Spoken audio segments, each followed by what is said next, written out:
আসসালামু আলাইকুম। সঠিক সময়ে বাগানে সেচ দিতে হবে কলা বাগানে, এবং সেচ কখন দিবেন সেটা আপনি নিজেই বুঝতে পারবেন। বাগানে যখন মাটিগুলো ফেটে যাবে, গোড়ার মাটি, তখন অবশ্যই সেচ দিতে হবে।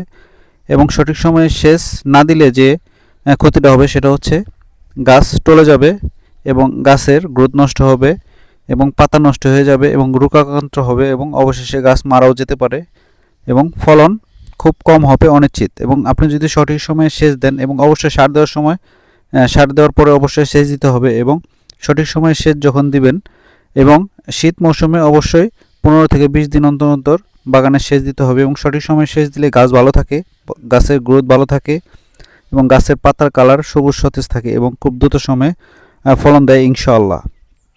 এবং এর পাশাপাশি যে বিষয়টা, পানামা রোগ এবং সিগাডুগা রোগ, এই দুটি রোগই খুবই ভয়ঙ্কর একটি রোগ এবং এই দুই রোগ থেকে বাঁচার জন্য অবশ্যই নিয়মিত ছত্রাকনাশক স্প্রে করতে হবে এবং পাশাপাশি ভিটামিন এবং অনুখাদ্য স্প্রের মাধ্যমে দিয়ে যেতে হবে ইনশাআল্লাহ। আসসালামু আলাইকুম ওয়া রাহমাতুল্লাহ।